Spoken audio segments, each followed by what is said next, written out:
Dear fellow Toastmasters and distinguished guests, I'm Sahra, your Sergeant at Arms for today's event, and I would love to welcome you all. Today's event is Contest Tips and Winning Words. It's featuring insights for international speech, humorous speech, evaluations, and table topics. This is part of the monthly education series offered by District 127. Let me start by reading out the district and the TI mission. The district mission is we build new clubs and support all clubs in achieving excellence.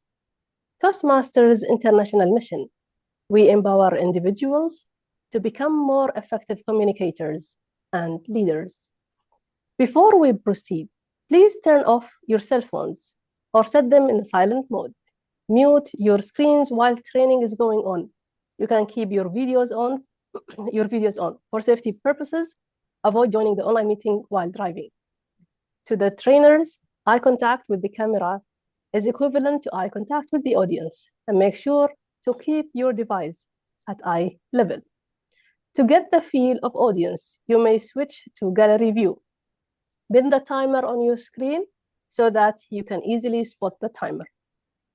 We have certain taboo topics that we shouldn't be discussing in any Toastmasters meeting in this region, like politics, religion, and sex.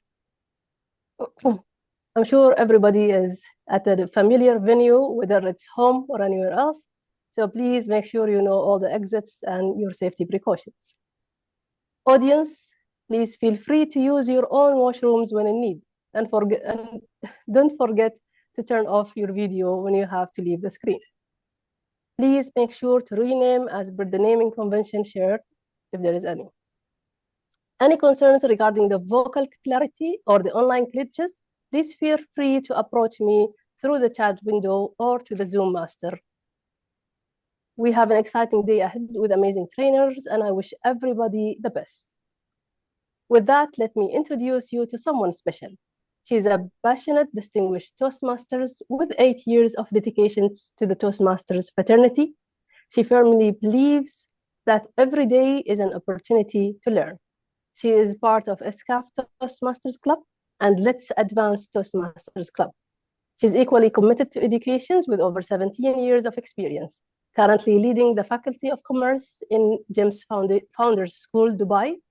She's been honored with many awards, including the Mariama Varki Award in October 2023, and recognized as an outstanding teacher by High Performance Learning England. Her hobbies include playing badminton, chess, and, like mine, sleeping. Join me in welcoming DTM Aparna Rajan, who is going to be our MC for tonight's event. Toastmaster Aparna, the floor is yours. Thank you so much, Toastmaster Zara. Good evening, ladies and gentlemen, fellow Toastmasters and curious minds eager to take the contest game to the next level. Welcome to this Learn Out Loud, Level Up Loud workshop where we unpack the secrets to thriving in the international speech contest, humorous speech contest, evaluation speech contest, and table topic speech contest. Before we dive into the insightful sessions, let me introduce our district director, who is the same age as me. Well, in Toastmasters years, not actual years. An accomplished orthopedic surgeon who manages to fix bones while holding the district together. If that's not multitasking, I don't know what is. Through his Toastmasters journey, he has discovered that leadership is not just about giving directions, but about inspiring others and collaboratively striving towards shared goals. Put your hands together for our District Director, DTM Abdul Sathar. Thank you very much, DTM Aparna, for that wonderful introduction. Nice to know that we are the same age and we can share the same vibe. Fellow district leaders, division directors, area directors, club leaders, members, and guests. I'm so happy to be sitting here with lots and lots of members, even now joining in for this wonderful session. that the PQD team has compiled together something at the right time, at the right place for contest tips and winning words. I'm sure every one of you will become a better speaker and a better leader and a better champion at the end of this session.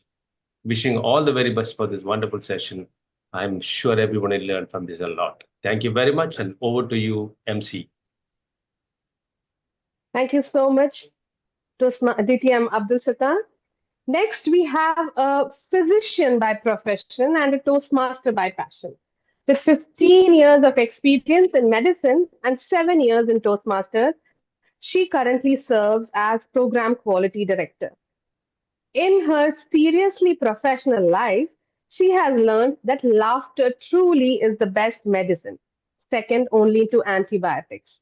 Toastmasters keeps her smile alive, and she wholeheartedly believes that every Toastmasters should find their reason to stay, a prescription for joy that she highly recommends for life. Please put your hands together for DTM Muneeba, our PQD. Thank you. Thank you, MC Toastmaster Aparna. And good evening to my fellow Toastmasters, my friends, my family. I'm very happy to be here. Let me tell you, reaching for knowledge is personal, but sharing that knowledge is transformational. That's the beauty of Toastmasters, a family of genuine members and genius mentors, always ready to inspire and guide. If you ask me about myself, I was a star student, always competing and excelling in academics. But life doesn't always stay predictable. There was a time even I felt lost when victories seemed out of reach. That's when I stepped into the wonderland of Toastmasters, a world where the true magic lies in how you compete and grow without losing. And here is a lesson I learned from Toastmasters. When the match is done, don't ask whether you have won or lost. Instead, ask yourself, did I give my very best? And if your answer is yes, you already are a winner. Competition doesn't push you to succeed, it pushes you to improve. As we gear up for our club contest, I wanted to create this session to help all of us deliver our very best. Now, here I'm no genius, but today we have a panel of extraordinary speakers with an intellectual caliber you're about to witness. They're here to guide us through the 4 categories of the contest. Here's a sneak peek. Have you heard? I love it when someone's laugh is funnier than the joke. Yeah, it's always there. DTM Hashim will teach you how to craft jokes so funny that your audience laughter becomes part of the act. And about evaluation. Have you heard the hole in a donut is 100% fat-free? But evaluation should never leave holes in someone's confidence. DTM Biju will show us how to evaluate with tact, positivity, and insight. And what to say about table topics? Have you heard the simplest answer is most likely the correct one? When it comes to impromptu speaking, the simplest answers often shine the brightest. So DTM Sudarshan is here to guide you to stay cool-headed while trying out the table topics. And what can I say about international speech? Whether you say kidnapped by aliens or abducted by extraterrestrials, articulation matters. Toastmaster Banasri will share tips to help your words soar with clarity. Toastmasters, we are about to embark on an enriching journey, taking in these insights, practice this with passion, and above all, enjoy the process of becoming the best version of yourself. And here I have a lady battalion to lead: Toastmaster Sahra, Toastmaster Aparna, Toastmaster Zaynab, and Toastmaster Anaouli with me to pull out this session. And let me leave you with this thought. Growth is not about avoiding failure. It's about finding purpose in every step of the way. So whether you're delivering humor, evaluation, table topics, or international, give it your all. Together, let's laugh, let's learn, let's embrace the true spirit of Toastmasters. And with these few words, over to you, Toastmaster Aparna. Sorry, distinguished Thank you so much, Toastmaster DTM Aparna. Muneeba. Thank you so much, DTM Muneeba. Next, we have our Club Growth Director, a seasoned sales and service management professional who is committed to driving organic and sustainable growth in District 127. He believes that by nurturing a culture of inclusivity, support, and excellence, we can create a community where every member feels valued, inspired, and empowered to realize their full potential. He is a gentle giant who strives to be the reason someone believes in good people. DTM Harish, the virtual stage is all yours. Am I audible? Yes, Am you I are. audible? Yeah, yeah. Thank you, Yes, DTM yes. Aparna. That was such a beautiful and elaborate introduction of myself. Good evening, District 127. Uh, as a club growth director, I have two messages to give. One is something very optimistic, and the second one is a food for thought. The optimistic part, I would want to quote one of the champion speaker. I see something in this crowd. I see something in this crowd which I feel somebody from this room will go all the way to Philadelphia in August. This is what I really look forward to. And District 127 Program Quality Director, Dr. Muneeba, has lined up a best of the best trainers in the district on each of the segment. And I think each and everyone should really make use of it and, learn as much as possible before the contest starts us, because we have the club contest at our doorsteps, maybe starting as early as next month. And even one of the club has already completed it. Now coming to the food for thought, we have close to 150 plus active clubs, and I was expecting something at least 25% of attendance, but we see only hardly 93, but which is impressive. So we would want this message, always such sessions to go across in length and breadth of the entire crowd, so that the maximum people can come and benefit. So please share this knowledge to across, because each club will have 4 contestants. Roughly, there are 450 contestants. Who will be chosen from all these four categories, plus the additional ones. So let's have this shared across and more to witness such sessions, which is uh, planned with a purpose by the district program quality. And I take this opportunity again to wish nothing but best of best. And I sincerely hope one of on this room reach all the way up to Philadelphia in August. And all the best. Over to you, DTM Aparna. Thank you so much, DTM Harish. Thank you, District Prio, for your inspiring and wonderful message. Today, we are not just talking about contests. We are diving into the art and science of wowing your audience, impressing the judges, and leaving the stage with the satisfaction of a job well done. We will be hearing from some of the best in the Toastmasters fraternity in District 127.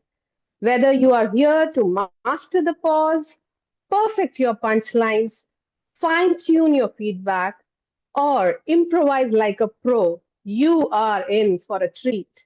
So buckle up, because this workshop is about to take you on a journey from the ordinary to the extraordinary.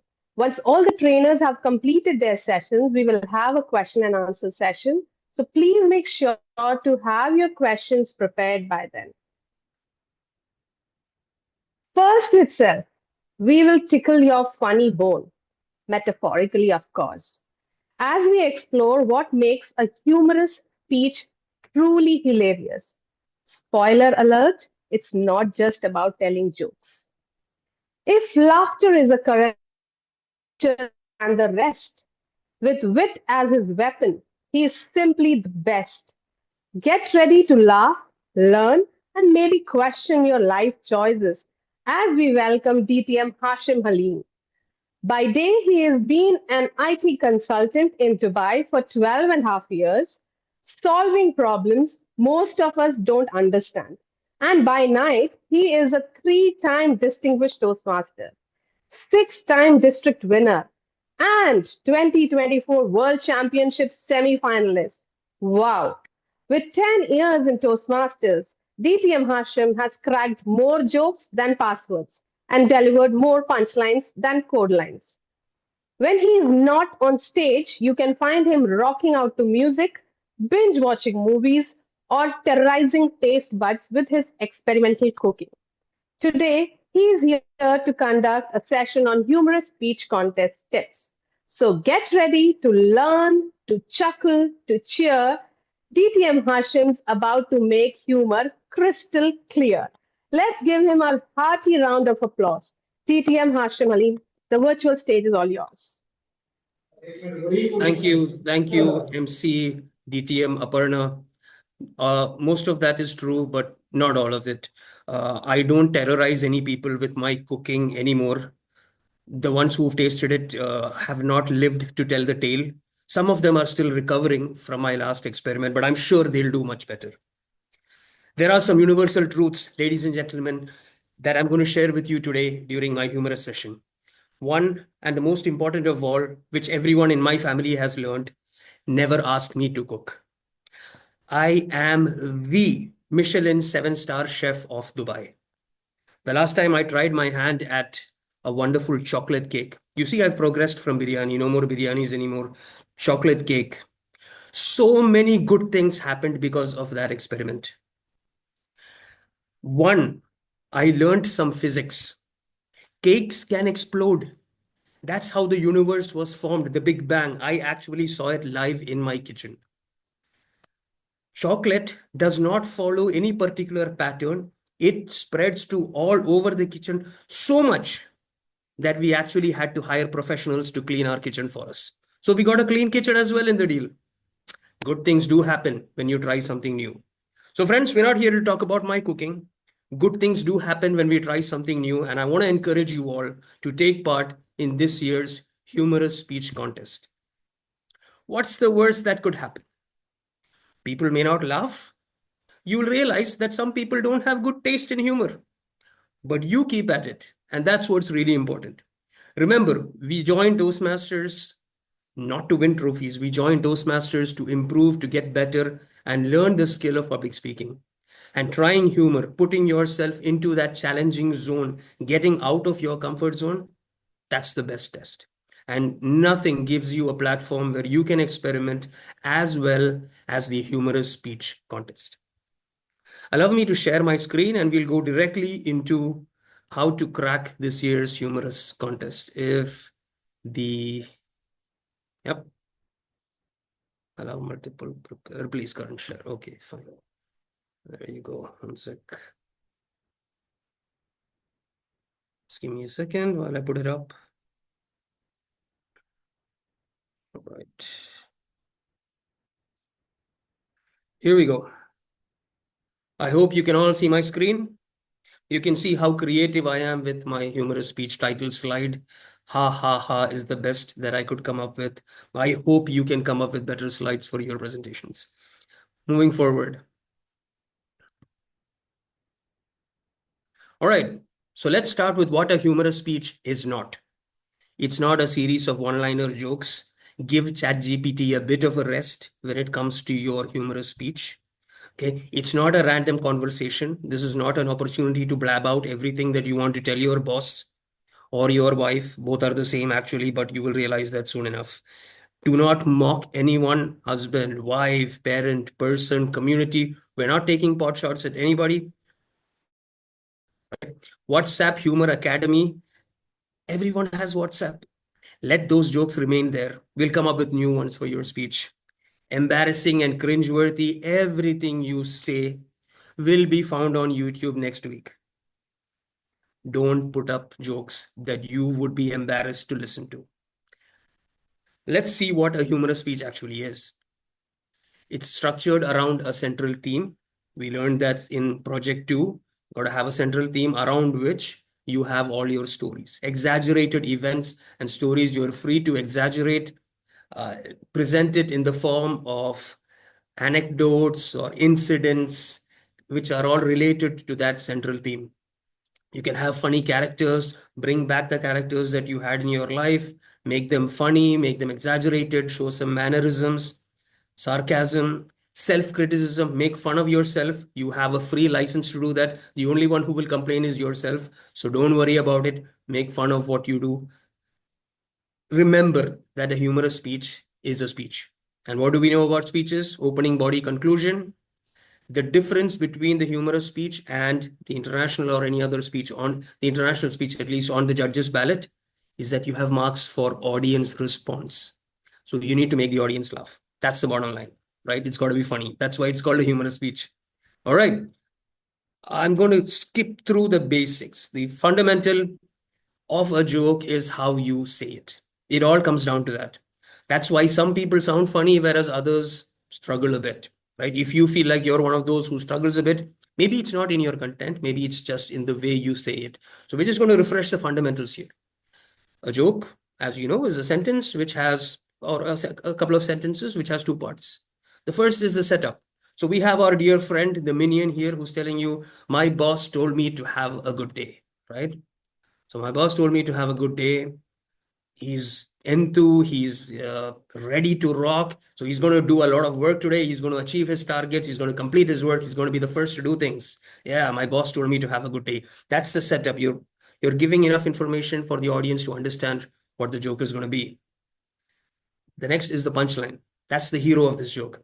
That's where you want the misdirection. So our minion friend is looking at us and telling, my boss told me to have a good day. So I went home. A complete misdirection, right? Anything other than what you expected to come there. So my boss told me to have a good day, so I went home.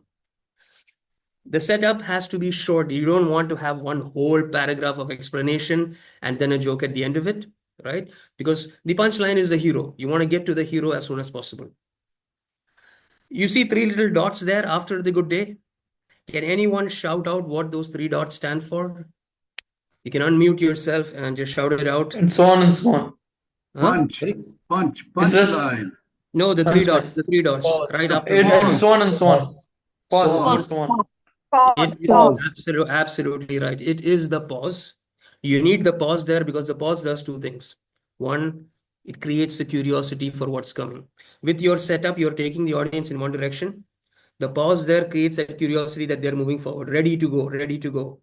Your punchline changes the direction completely, right? So it creates that curiosity there for your punchline, which is the hero of it. And it keeps the audience waiting.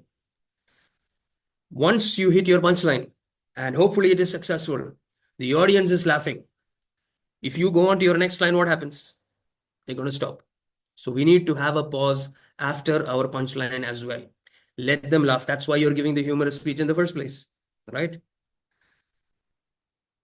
So have a pause before your punchline, have a pause after your punchline. All right, so let's move on to how we can create content for our humorous speech. Humor is all around us. Feel free to take screen grabs, whatever you want. It's fine. There's nothing. There is a slide at the end which has my bank account. So if you want to contribute to my fund, Help Hashim Fund, you can do that. However, this content is free. Feel free to take it. Humor is all around us, right? We don't need to look too far to find something funny. We've experienced enough in our lives. If at all you feel I cannot find anything funny, take your car and go sit in Sheikh Zayed Road. You will get 45 minutes to think. Anything around us and everything around us are sources of humor.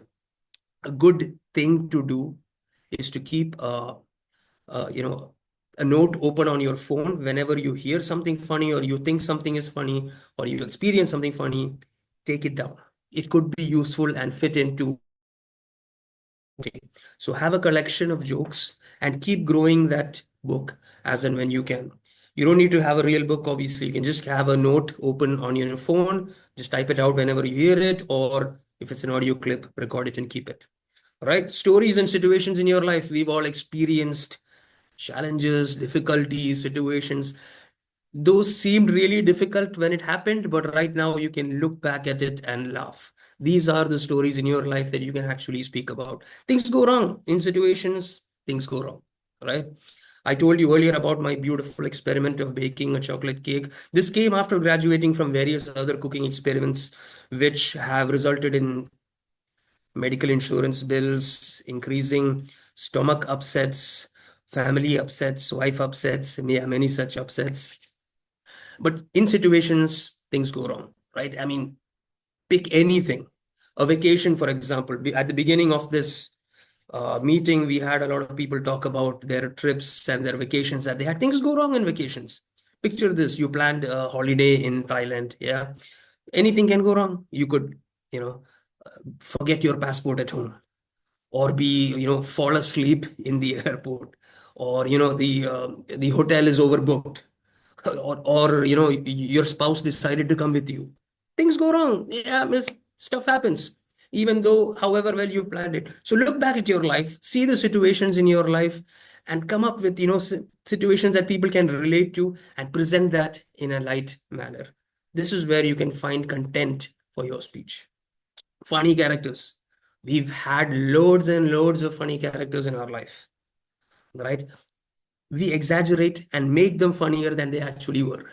That's what the skill of writing a humorous speech is all about. There are many things that can be funny about a person. The way they do stuff, or the way they look, or the way they say certain words, certain expressions that they always used to say, or their names, for example. The famous Indian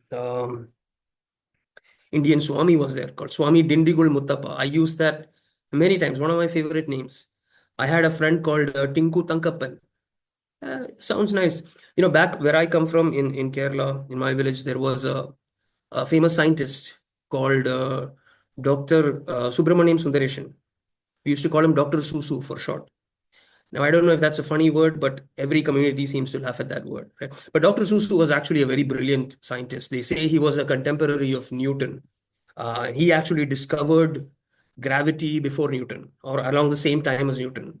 The difference was that, Newton, how Newton discovered gravity, right? He sat under the apple tree, the apple fell on his head, voila. Well, Dr. Susu also sat under a tree. It's just that in our town, there are no apple trees, there are only coconut trees. Well, he really understood the gravity of the situation. So look at characters in your life, old teachers that you had, old friends that you had, people you came across. Present them in a funny manner. That's how you can generate humor through characters. The golden grail, per se, self-deprecation. Make fun of yourself, doesn't matter who is to blame, right? You can talk about anything that you want. You have difficulty parking, you have difficulty singing, you have difficulty driving, cooking, whatever, or incidents that you've had in your life, how difficult it was for you to write one exam that you had, or playing cricket with your friends. As long as you're making fun of yourself and not pointing fingers at anybody, nobody is hurt with that. It's just yourself, right? So look into what weaknesses do you think you have. Take a lighter view of it and present that as content. DTM Hashim, 12 minutes off. 12 minutes are up. Excellent. I'm still on one slide. I'm going to hurry up now.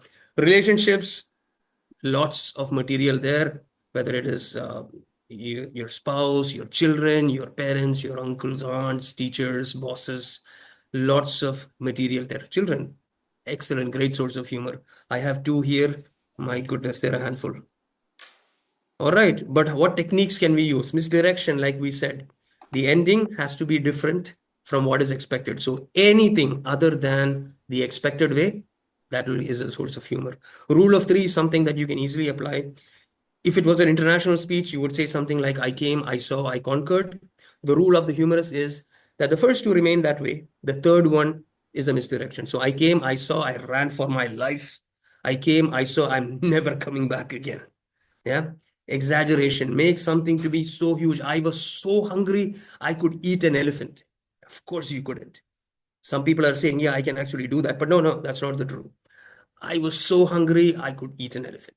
Simile just means like. So you use the word like and you compare what you have, your sentence, with something funny. Be sarcastic.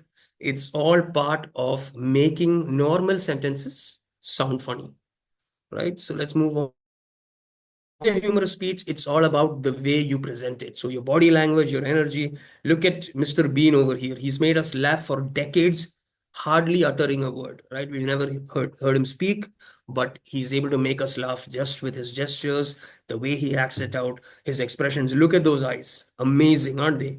So when you are preparing for your humorous speech, bring your energy, bring your attitude, see what works best for your type of humor, and make sure you are full energy when you go up on stage to present it. Understand what works for you. Don't try to be the next Russell Peters, be the first version of yourself. Just keep working on improving it. Don't try to ape somebody else. See what you like. Wordplay, self-deprecating, storytelling, putting up a costume and acting out a role, using props, whatever works for you. See, remember that we are here to improve. So find out what your strength is, accentuate that, and then try to add more to it, right? Organize your content. If you have 14 laughing points in your script, remember that you need to have a couple of strong ones right at the beginning. Why? The opening is half the battle, right? We need to get the audience on our side. So a couple of your strongest ones, make sure you have them at the top. And you need to have your strongest ones at the ending as well, because we need to end strong. Because that's what the audience is going to remember with. So if you leave the audience at a high at the ending, you stand a really good chance of doing well. Do not at any cost miss out on your pauses. They are what's going to win you this contest, right? Keep it simple. If the audience cannot understand what you're saying, obviously they're not going to laugh, right? You shouldn't have a PhD to understand your joke. Only you are going to laugh at that. So try to keep it simple that anybody can understand. 15 minutes of. Okay, okay. So red light. Remember, it's for the audience. So give them content that they can follow, that they can understand. Don't repeat jokes. Don't take internet jokes. Don't take Google jokes, WhatsApp jokes. They've already heard it, right? Give them something that they are going to enjoy and relish. Try to involve the audience in it, ask questions, make them a part of this discussion. If they don't laugh, it's fine. Maybe you just need to try it again, go back to it, have a recording of your speech, see which areas were working, which jokes did not, remove the ones that did not work, and change them with new content, right? And if it doesn't work at one place, don't worry about it. Go back, refine, and try it again. Humor made simple. It's all about how you say it.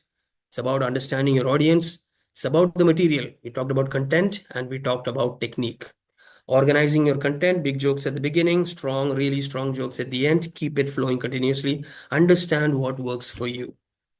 I'm missing something, aren't I? The You're R, missing an rewrite, refine, and retry. May not work the first time, but go back to it, keep at it, keep recording, keep your mentor close to you, and see what works, what doesn't work, and keep trying it again. All right. On game day, get enough rest. You party after you win your contest, not before. After. Wear the right attire. There is no rule in the rule book which says you need a suit to deliver a humorous speech. Wear something, of course, something respectable. Get familiar with the stage, where people are sitting, where you have to be positioned, separation of the stage, all of that scores you marks. Make sure the mic is clear. You don't want anything bothering you on that day. Visualize your performance. If you're delivering your speech online, don't worry about it. Imagine that everybody is falling off their seats laughing. You can't saying it anyway, right? Yes, shit, keep hitting your jokes. Eat right, never been a problem for me. But in case it is, don't go there empty stomach, right? Talk to the contest master, make sure they know your name, your speech title. You do not want anything to distract you on contest day. If you do all of these, you may win, but at least you will definitely have your audience laughing this way. And if you need the recipe for that chocolate cake, you know who to call. Back to the MC. Thank you. That's time's off.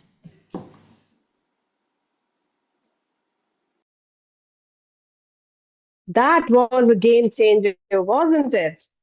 We have just unlocked the secret to making people laugh while delivering a meaningful message. With these tips, I'm pretty sure all of us will be able to take our humor to the next level and truly connect with our audience. Thank you, DTM Hashim. Now, it's time to get evaluative. They say feedback is the breakfast of champions. But today we will get the main course to guide us on giving evaluations that are not just constructive but also contest winning. Please welcome someone who is a Toastmaster since 2009 with wisdom to impart, a trainer whose words touch the depths of the heart, a senior in customer experience, insight so vast, in Dubai Holding Group, leading with skill unsurpassed, a keynote speaker igniting fires with his voice, a theater specialist making every moment rejoice, a writer with passion, ideas that thrive. On the court in badminton and basketball, he is alive. As Tejas president, he leads with might, guiding growth in every site. His motto, stay happy, stay grounded, rings true turning evaluations into roadmaps, helping us through. With a huge round of applause, please welcome DTM Biju Nair. Am I audible? Yes. Thank you, DTM Aparna, for that great introduction. A spectacular evening to everyone who has gathered here. And congratulations, you have taken the first step to compete in one of the biggest contests which is going to come in, right starting from your club contest to which reach up to the district level. I'm sure you're just sparking your own thoughts, your own competency, and then trying to sketch yourself to see where you stand in your communication journey. And congratulations to that. You have heard a wonderful, a humorous speech contest training session after Hashim. But I'm not going to evaluate that, but I'm just jumping into the evaluation contest right off. So let's start from here. Just going to share up the screen. One sec.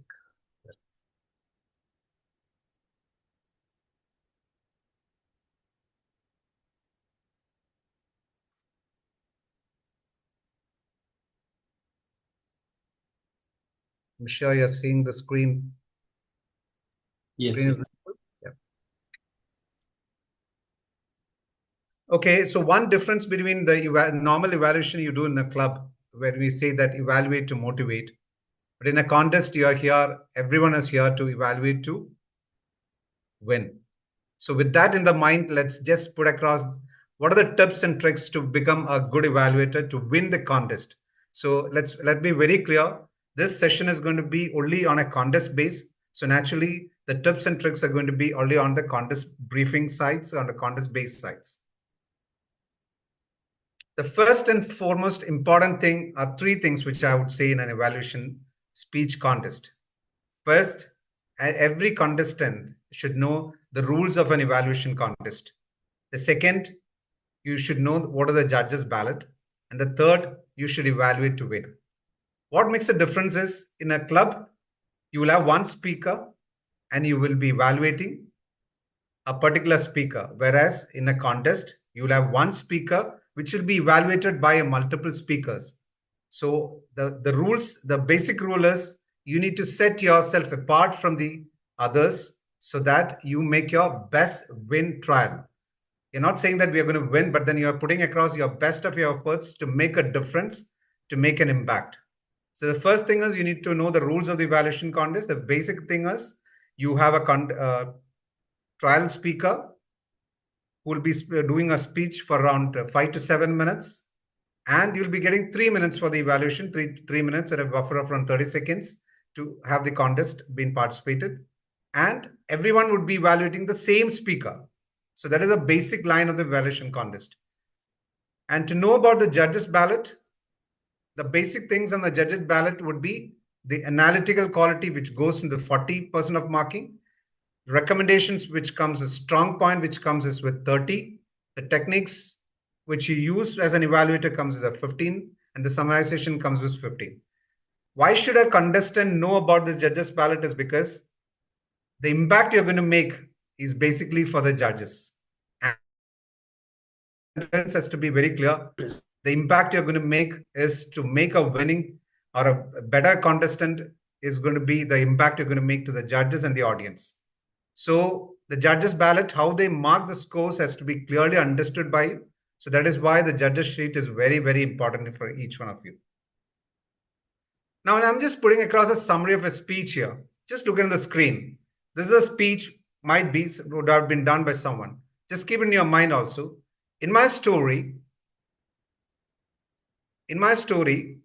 childhood was a canvas of endless adventures and laughter, where every day held the promise of a new discovery. As I stepped into adulthood, challenges became stepping stones, shaping my character and dreams. My journey woven with moments of joy, struggle, and triumph, and reflects the beautiful tapestry of my life, memories.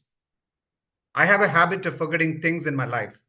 Books, keys, spectacles, birthdays, and anniversaries, and often slipping in my mind till I understand they are injurious to health.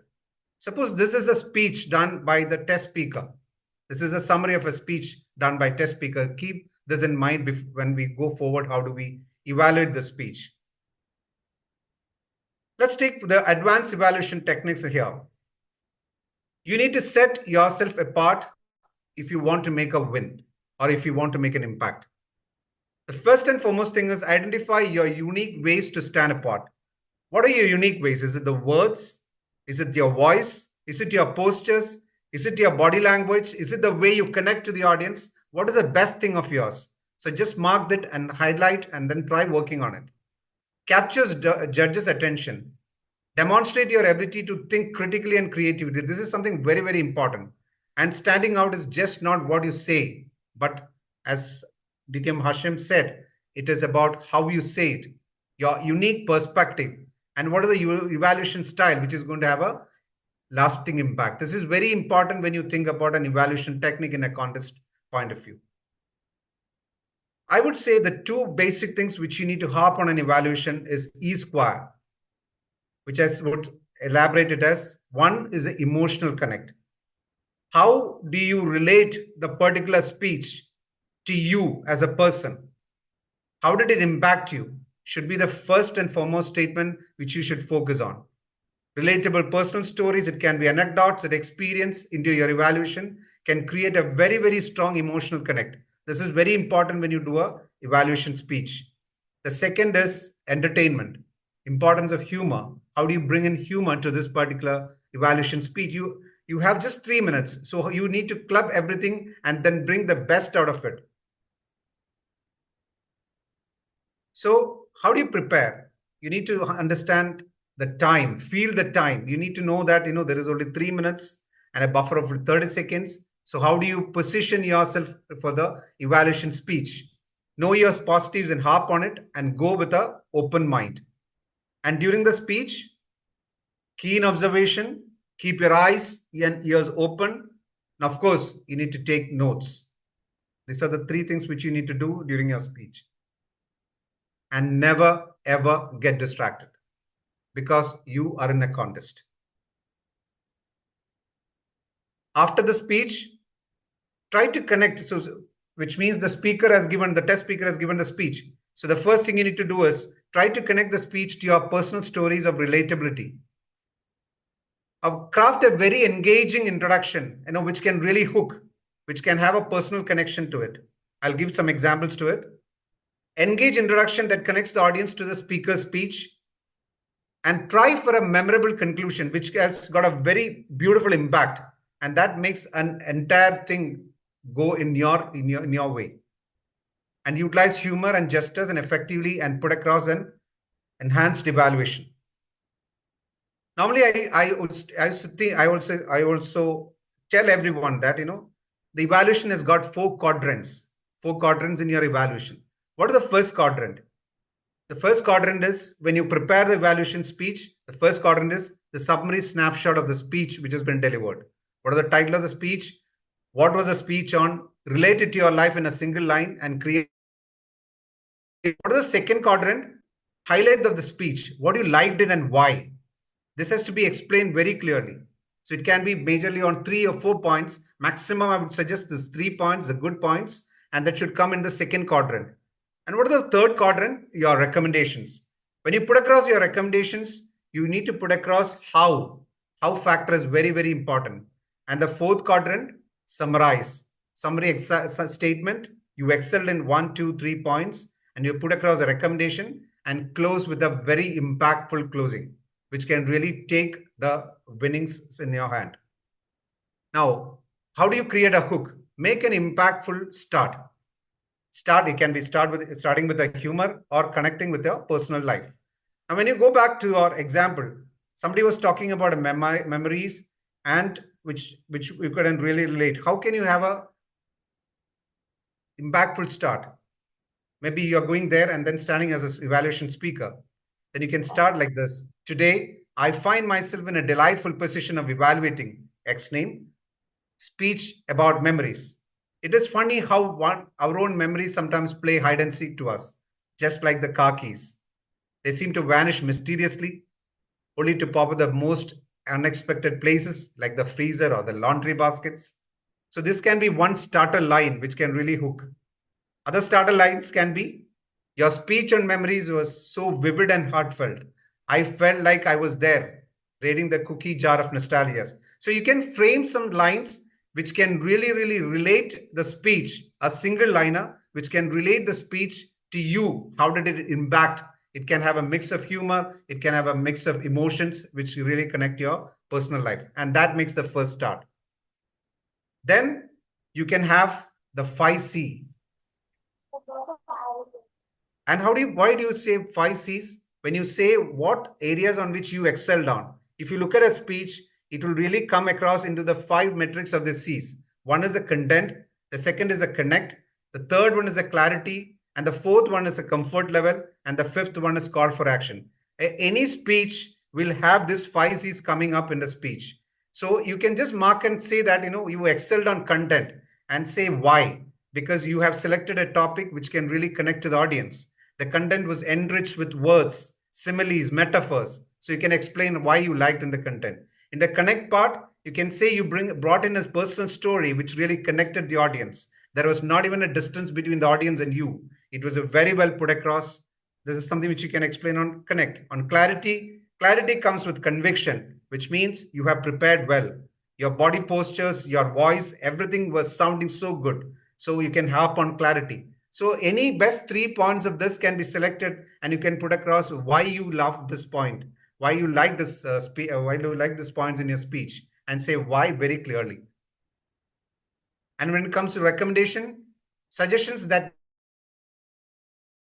makes win. Explain and how and show it. Most of the time we put across suggestions, but we don't explain it, we don't demonstrate it. Somebody says the body language was not that okay. That does not bring in a kind of recommendation. Why the body language is not okay and how it can be improved.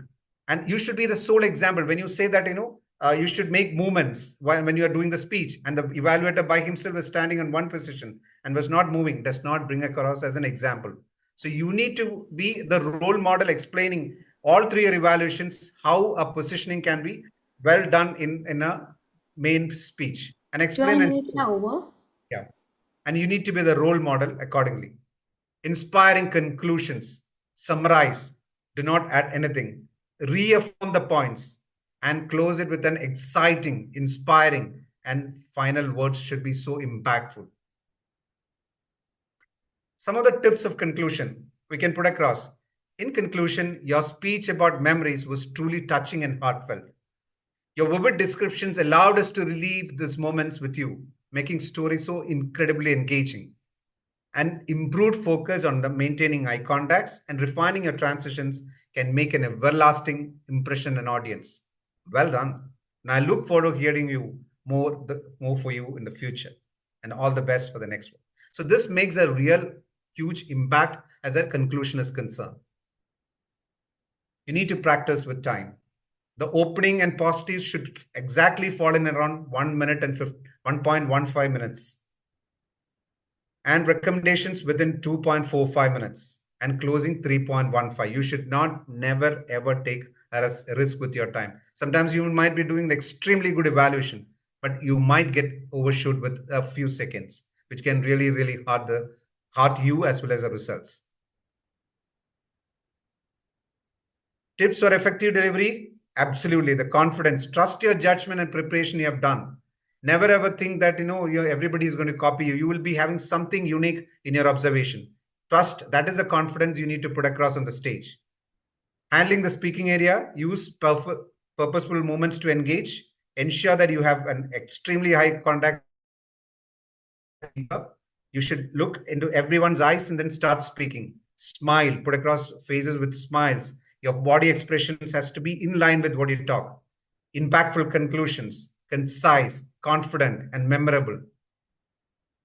Leave the lasting impressions, which when you stand there with the greatest postures and when you deliver it with confidence and tell the speaker that you have done extremely well, and with the smallest of my tips, you can go miles in your speaking journey, that makes the beautiful impact of the audience as well as to the judges.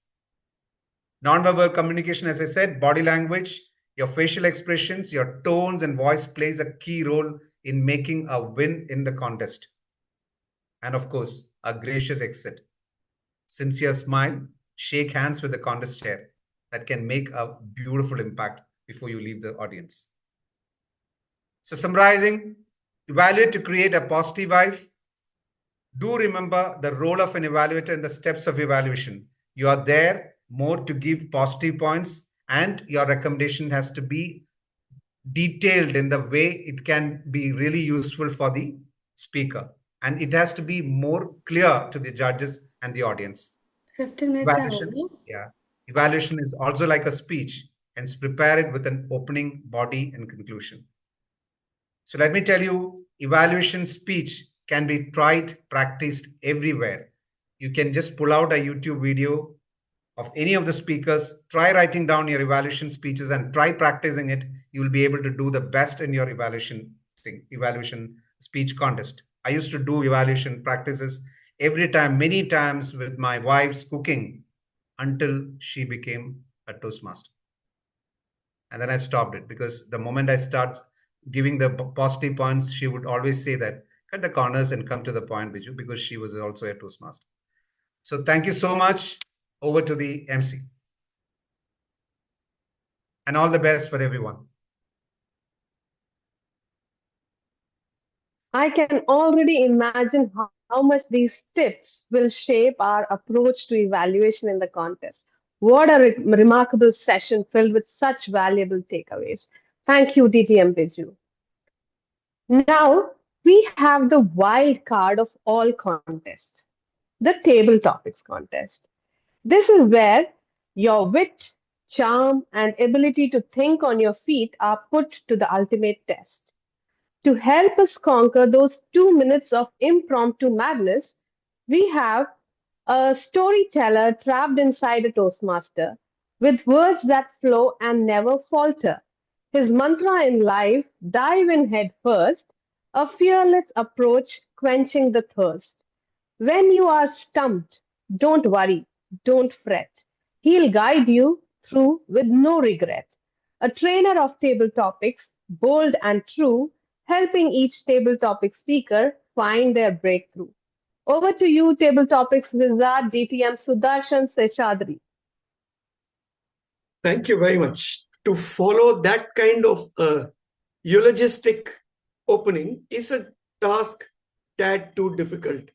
But a mount I shall climb, and I shall stand atop to the best of my abilities.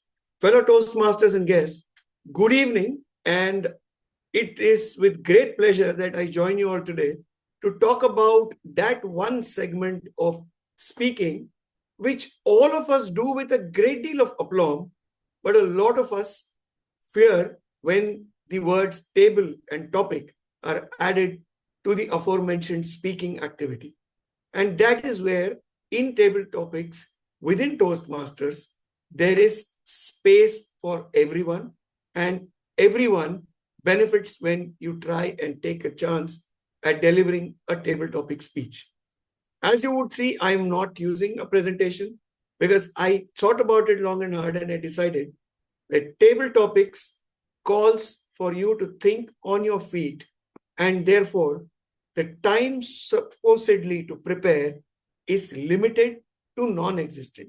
And therefore, I'm also going to challenge myself to speak without the aid of the so-called PowerPoint, because I would like to make the points, and hopefully your power will take it to. So let's begin right at the top of what is expected in a Toastmasters Table Topics contest. A Toastmasters Table Topics contest is a test of your speaking abilities by visualizing an answer, conceptualizing a speech, and orating it to the best of your abilities in a span of 1 to 2 minutes. You're expected to speak for a minute.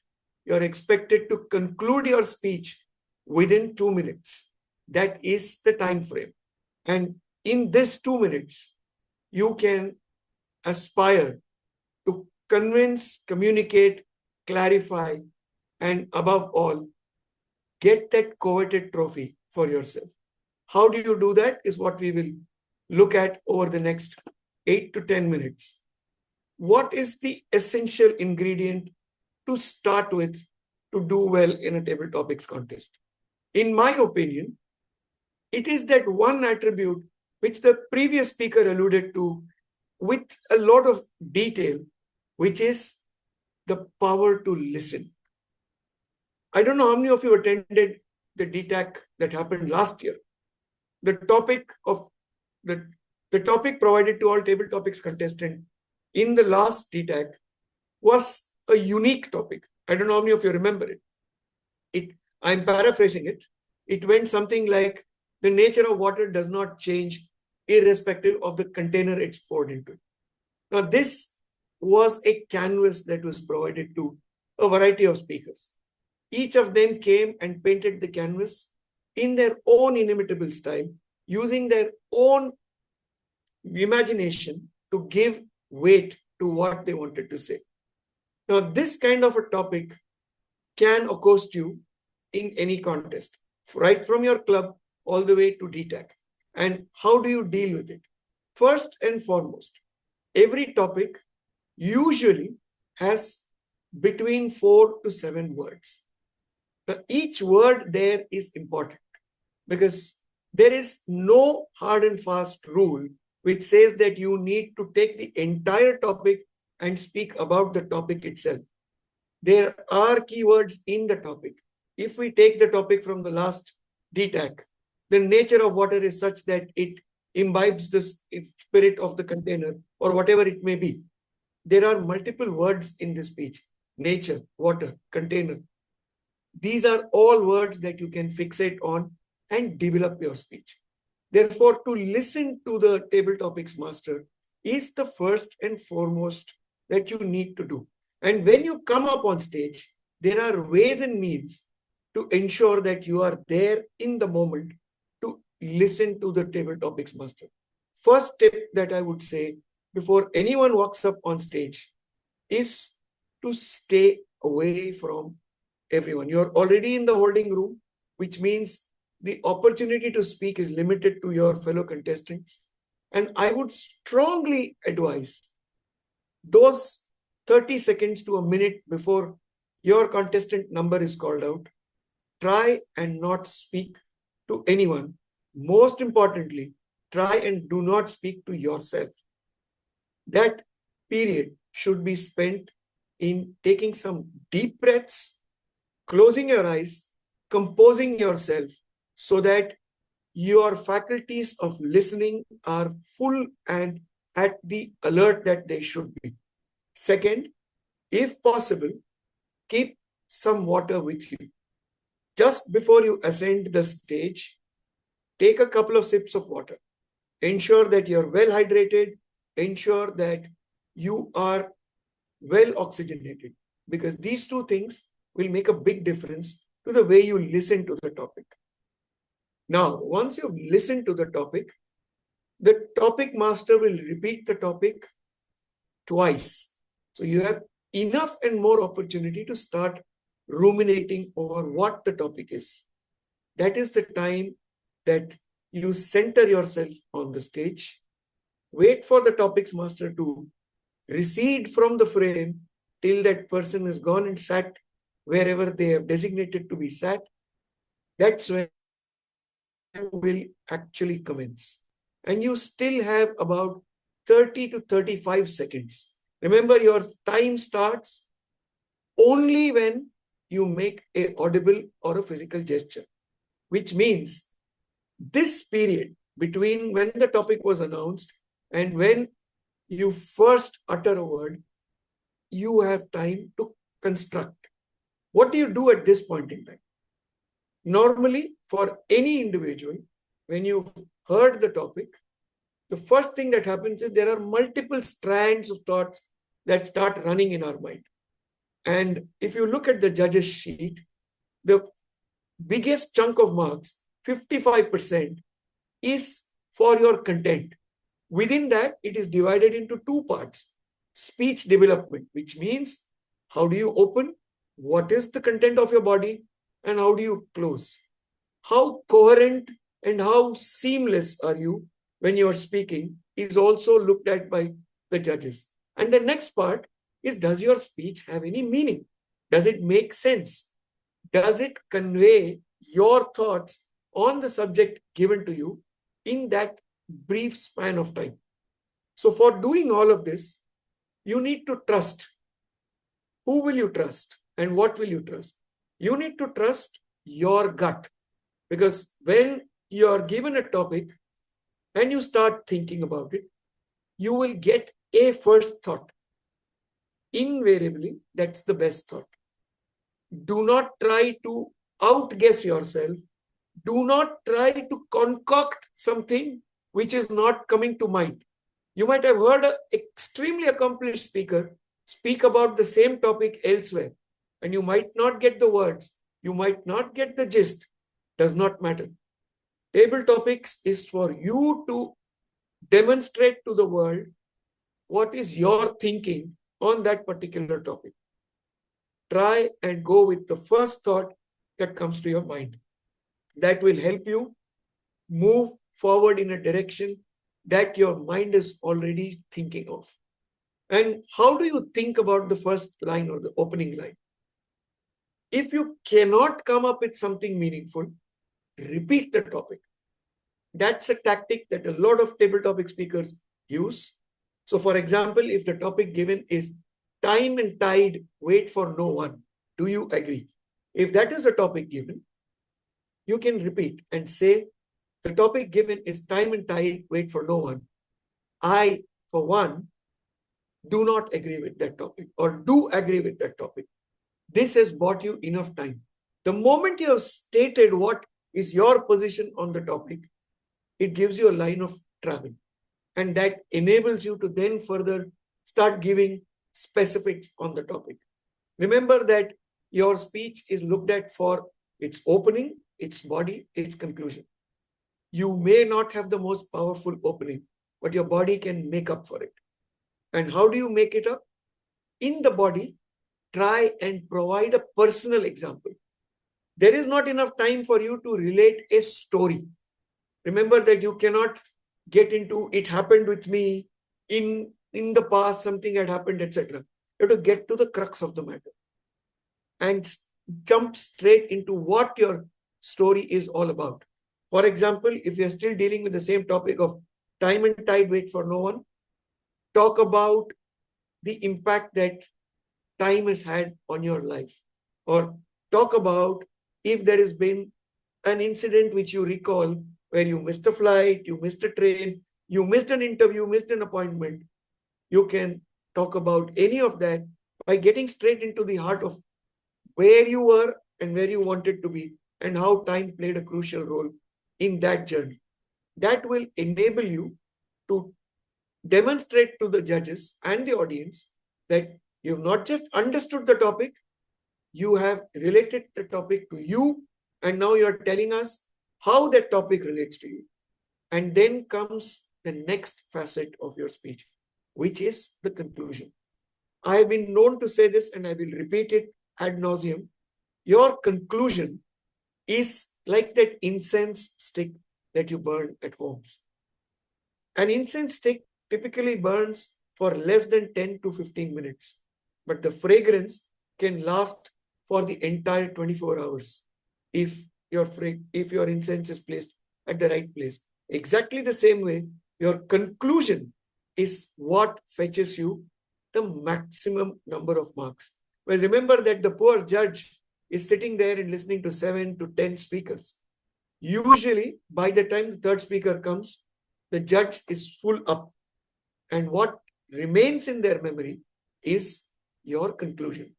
And therefore, always ensure that your conclusion is not just powerful, but worth remembering. A quote, a proverb, etc. is use that can be used if it comes readily to mind. I strongly advise against trying to recall what Othello said or what Hamlet said or what did Nehru say or what did Martin Luther King say, because it may not come out in the right way at that juncture. So don't beat yourself up. 12 minutes are over. Create your own quotation if you have to. If you need to, develop your closing in such a way that this topic has made me think in so many ways that I could probably stand here and speak for 7 hours. However, given that I have only 2 minutes, all I would like to conclude with is to say that such topics are worth thinking about, and therefore authors have written books on it. That itself is a strong enough conclusion, which leaves with the judges an opinion that you fought your way through the topic. That is good enough. If you further look at the judges' ballot sheet, it talks about the physical aspect of your speech, the way you have handled the topic, the way you have demonstrated body language during the speech, how you've moved around the stage, your voice, etc. Now, these are things that are common to all types of speeches, not just table topics. So obviously, in those 2 minutes, to create that impact, you definitely need to use the power of the pause. You definitely need to use clear enunciation. You definitely need to move around to make your points. However, my primary recommendation would be to speak slow enough so that the judges clearly understand what you've understood. It is not for you to understand the whole topic. Speak about what you understood and speak clearly about that. Last but not least, you need to ensure that your speech is coherent, which means whatever you've understood, you have to communicate to the audience and the judges. That also needs to be, how can I as an audience member do something with what you're saying, which could be in the form of a question, which could be in the form of a suggestion, which could be in the form of an emphatic statement, or which could be in the form of your own submission of what you believe is the direction that you want the audience to think in. This can happen through what you have built as content. There are some tricks of the trade. You could, as a preparatory activity for table topics, take a few commonly used topics and try and practice for 2 minutes each with your club members, with your mentors. Just record a 2-minute speech, share it with someone, hear it back yourself. It gives you a lot of line of thinking. Second is, there is a lot of topicality to table topics, which means whatever is presently happening and whatever is trending becomes a topic of discussion or questions. So listen to podcasts, listen to reels if you may. If you don't know who to listen to, there is the next speaker who's coming up. She puts out a reel pretty much every 2 days. Listen to it. You will get food for thought. That 15 will minutes help over. you formulate your table topics. And last but not least, just doing it yourself in front of a mirror helps a lot as well. These are some of the tricks that I follow, but to keep it fresh, look at new stuff, learn new things, and come and perform to the best of your ability. Remember, there is no right or wrong answer in table topics. There is just the answer that you give, how confidently, how clearly, and how much coherence you can bring is what will determine whether you win or whether you get applause. The choice is yours. Thank you for listening to me for the last 14 odd minutes. Back to you, Toastmaster Aparna.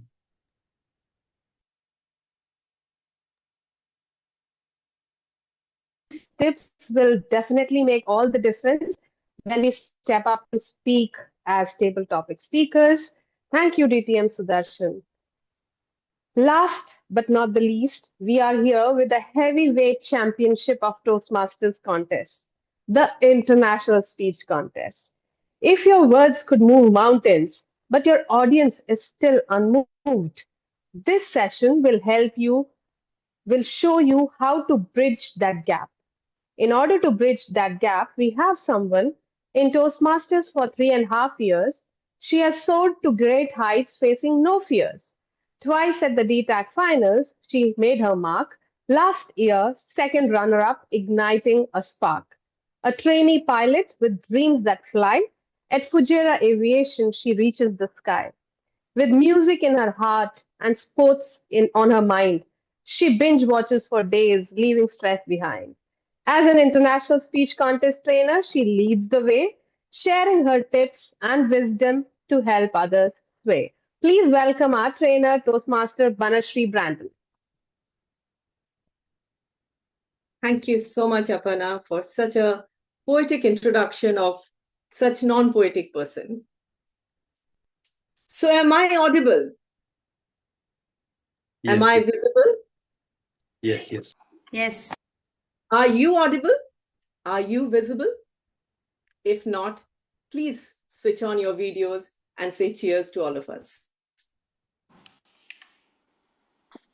Thank you. And I recognize the visibility and audibility of our district trio, district office bearers, and all fellow Toastmasters and guests, including my beloved flash mobbers of District 127. Yay! Can I just share my screen quickly? So if I tell you that what are the basics of learning English, what would you say? It's ABC. But if I tell you, I'm going to teach you the ABC, you will say, wow, what a boring session this is going to be, right? Let me tell you all, my fellow Toastmasters and guests, that to learn international speech contest, though we consider the basics as boring, but it is important to understand how it helps us and how we can excel on all of those. To take you forward, I have divided my session into A, B, and C. A stands for analysis, B stands for ballot, C stands for the contest date. In analysis section, I shall speak about quickly the eligibility, a team, and the stories. As you all know, or you may not know, that you have to complete level 2 in your pathways to be eligible for competing in international speech contest, apart from being a member in good standing from a club in good standing. Second point is that of having a team. Strange, right? It's an individual contest. How can you have a team? Yes, you need to have a team. When I say team, I mean by your mentor, I mean your club members, and I mean your family. You need these three in your life to start competing for an international speech contest.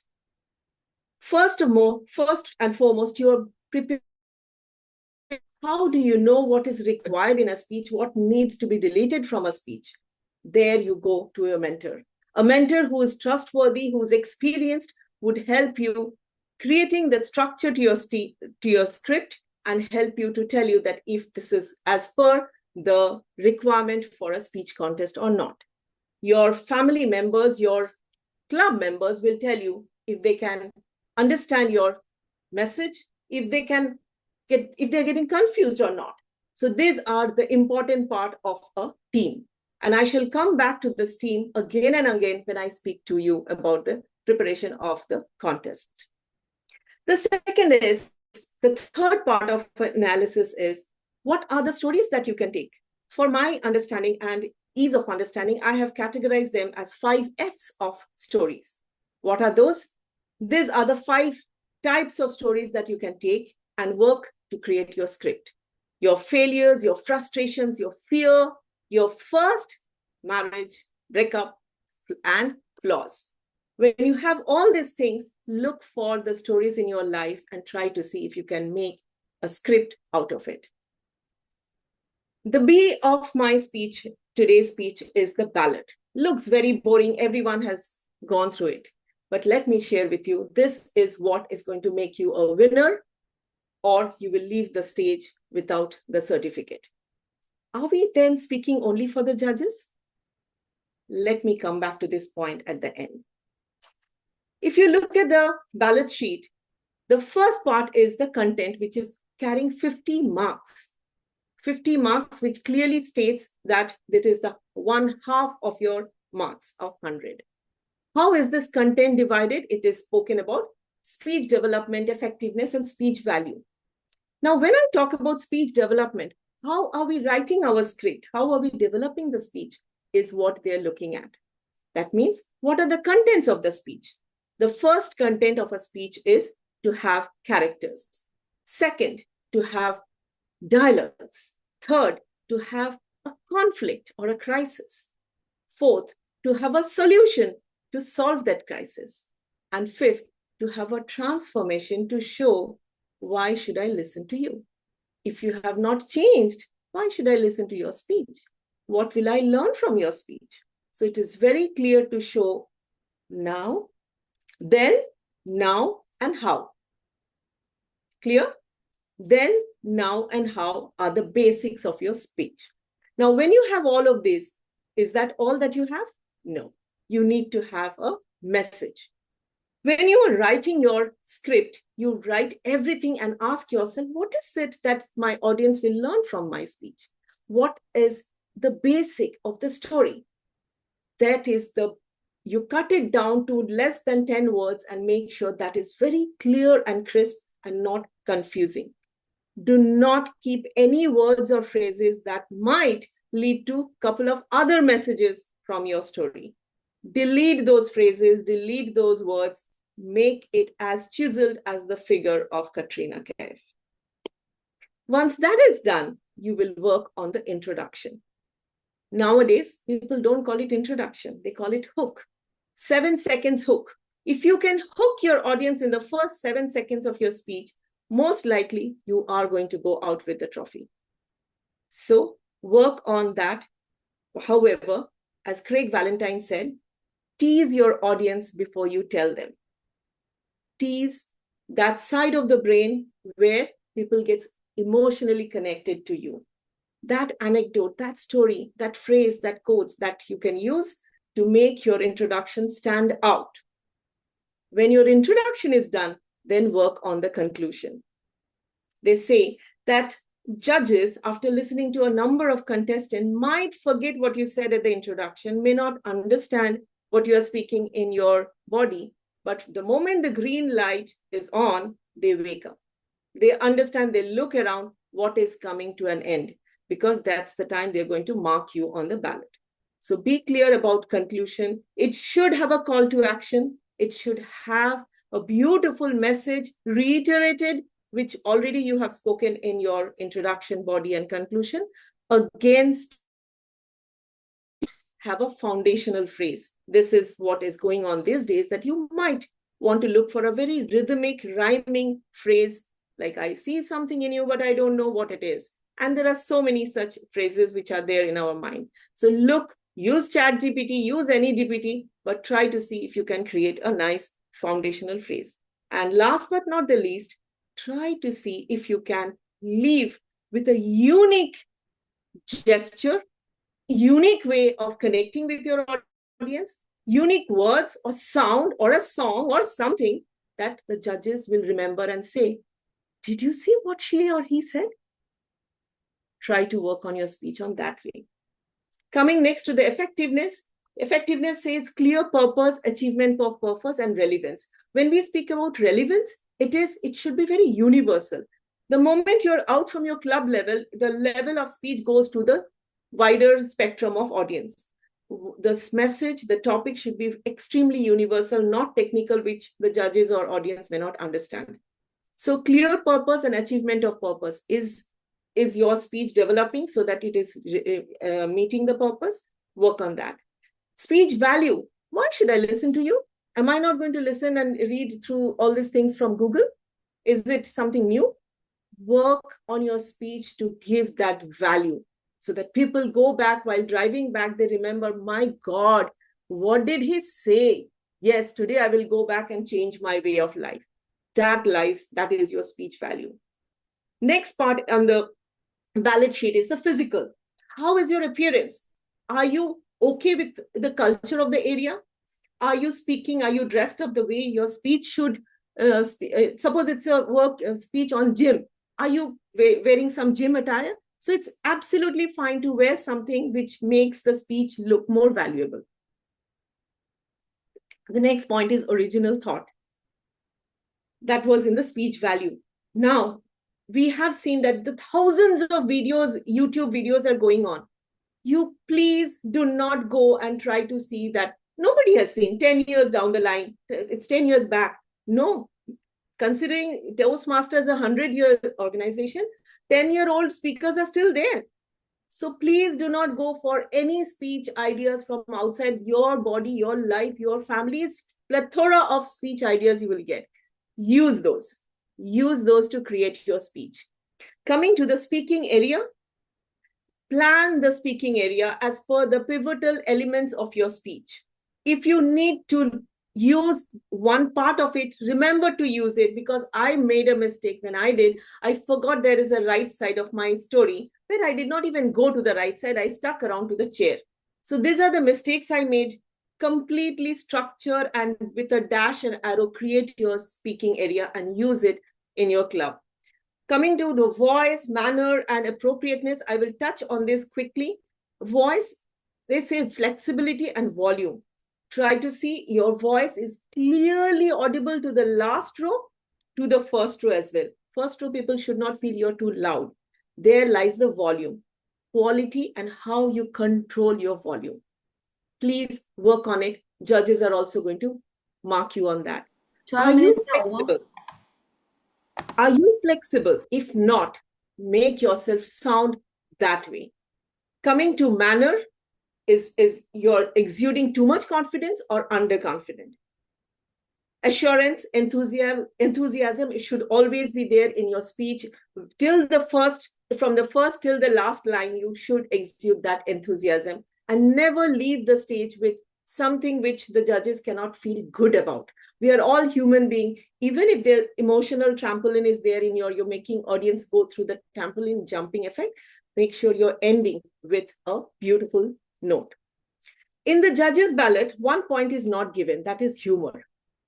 It's not there, but it is an integral part of today's speech.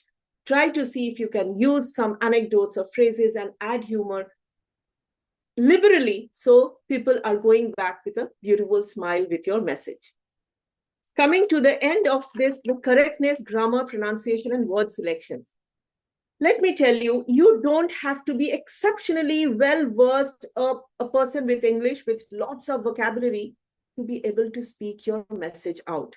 When you are delivering your message, it should touch the emotional aspect of your audience. You are speaking to your audience. And there lies my next point. You're standing there to the audience. You're not standing there to win. The moment your mindset is there that I have to stand to win, you will lose out on the small elements of a speech where you can actually score marks and win. So that's all from my side. And last but not the least is the day of the contest. What I mean by day of the contest.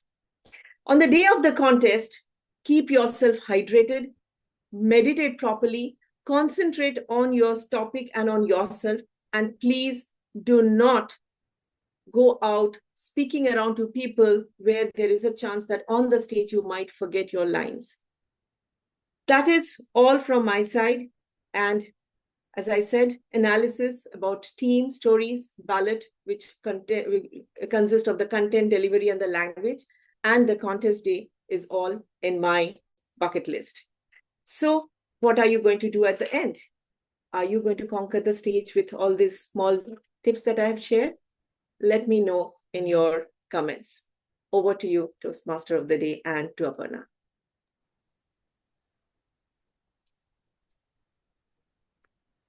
Wow, wasn't that amazing? Let these tips guide us all to create a powerful, memorable speech. Thank you, Toastmaster Banasri.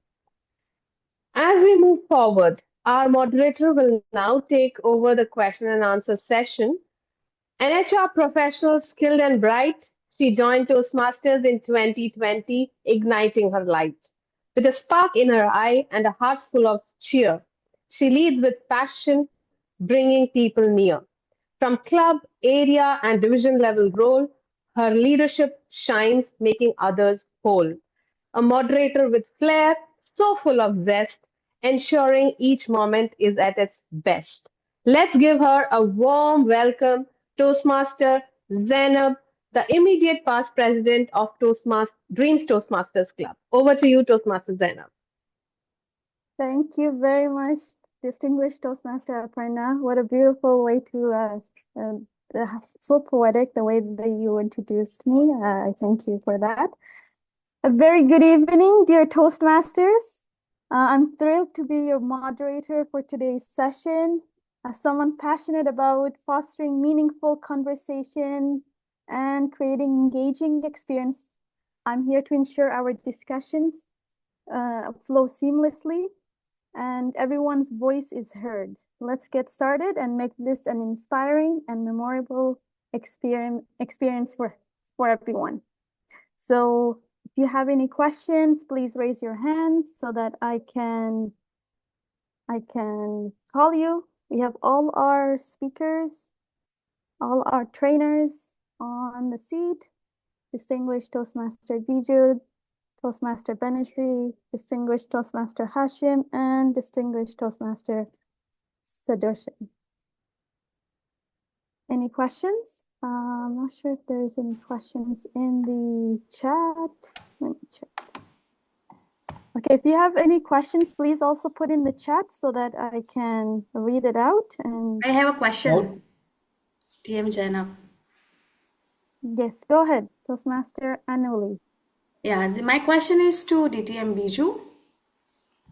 Okay, during your speech, you mentioned that a trail speaker, after trail speaker speaks, you get 3 minutes. Isn't it 5 minutes?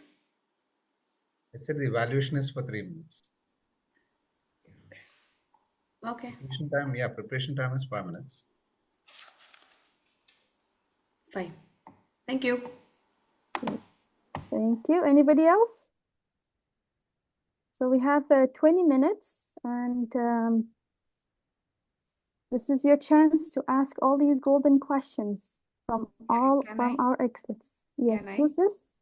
I'm Anita Biju. Go ahead, Toastmaster. My question is to DTM Hashim. DTM Hashim, you mentioned that there should be a pause. In two places you have mentioned about the pause. So if you are giving pauses for the audience laugh, you already have a speech with a definite time. So how can we manage? Right. Thank you, DTM Anita, for that question. So the idea is that 30 seconds, but ideally you should not write for 7 minutes. You should write for something like 6 minutes, 15 seconds, or 6 minutes, 30 seconds maximum, right? Because you want to give time for people to laugh, especially in the humorous. There is a good likelihood that, if some of your jokes early on really click well, then the audience might really start enjoying and everyone gets together. Humor, as you know, is contagious. So if you get early laughs, there's a good likelihood that you will have to spend quite a few seconds, especially for the audience to laugh. You don't want to stop the audience from laughing, most 100%. So the best way is to actually write for lesser amount of time, maybe 6 minutes, 15 seconds. So you give yourself the 30 seconds or 40 seconds or 1 minute needed for audience response. Always plan that you're going to get really good audience response so that when the audience does laugh, you have time to really milk that moment and win the contest. I hope that answers the question. Thank you. Thank you. We have 2 questions in the chat. The first one for table topic, distinguished Toastmaster Sudarshan. For table topics, do we have a limit time before we answer? Yes, there is. So it is generally prescribed to take not more than 30 to 35 seconds to start speaking. And there isn't a possibility that you just stand on stage for 2 minutes to compose your speech. So obviously there is a time limit and it is advised before the start of the contest by the contest chair. Therefore, you will need to pay close attention to the briefing at that time. Okay, thank you. The other question is targeted to distinguished Toastmaster Hashim. How can we avoid a humorous speech becoming a stand-up comedy? Okay, so that's actually a very good question. If you go back to my first slide, what I mentioned was that the humorous speech is not a series of one-liner jokes, and it is actually based on a central theme. So in a humorous speech, you are expected to prepare a speech which has an opening, a body, and a conclusion, and it is expected to be on a central theme. Typically, in a stand-up comedy, you can jump from one topic to another, to another, to another, until your 7 minutes or 10 minutes, whatever slot you are allotted, is completed. Here, you are expected to have all your stories connected to each other, aligned in a central theme, through which you are generating humor. So that's where the basic difference between the humorous speech and stand-up comedy comes in. I hope I've answered your question here. Okay, thank you very much. We have another question, that's to Toastmaster Banasri. The judging ballot of international and humorous is almost similar. What is the key difference? Also, what is the importance of team during preparation? Could you suggest some relevant sources for preparation as I plan to participate? So there's a lot of questions here. Maybe we can take it one at a time. So what is the difference between the international and humorous judging ballot? Let's start with that. You're muted. If you can unmute. Okay, maybe I'll ask Hashim also to speak about the humorous part of the judging ballot. How is it different? Because right now I don't have a screenshot of the humorous ballot in front of me. If you have it. Sure. Thanks, Banasri. So the difference between the judging ballot for the international and the humorous is the audience involvement, audience participation, and how much you're connecting with the audience. So there's about 15 marks there in the humorous, particularly for audience engagement. That's the difference between the international and the humorous, specifically. Okay. Yes, and there's a speech value which is in international. Is it there in humorous as well? The breakup is a little different. However, where the marks increase is in the audience participation. Okay. Now, the next question, which is what is the key difference and what is the importance of a team during preparation? Could you suggest some relevant sources for preparation as I plan to participate? So relevance of team is something that I can talk about for hours together, because initial months, I never had a team.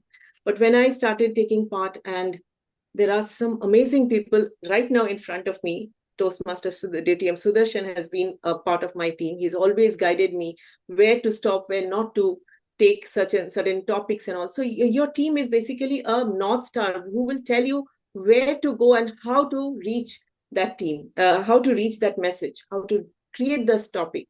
Now, we are all new speakers. We are not like 5-6 years old. We are learning as we are going. So in this, we need our mentors, our club members, our family to guide us and to keep us on the track.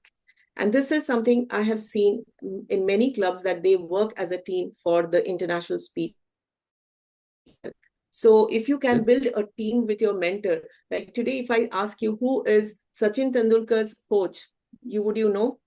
Would you remember of the, just right now, can someone tell me who was Sachin Tendulkar's coach?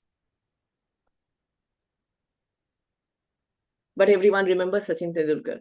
So that's what. Acharya. Yes, Acharya. Ramakant Acharya, of course. Yes. Yes.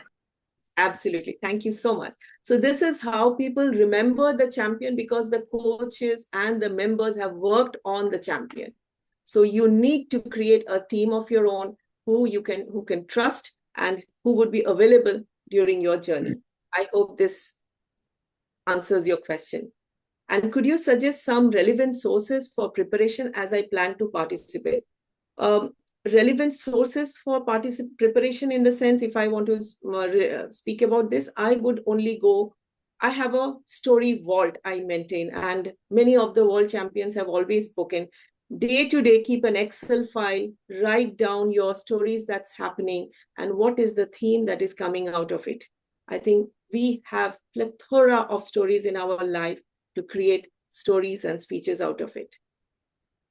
Maintain a story vault available as apps on your phones, on your laptops, everywhere you can keep an Excel file and do that.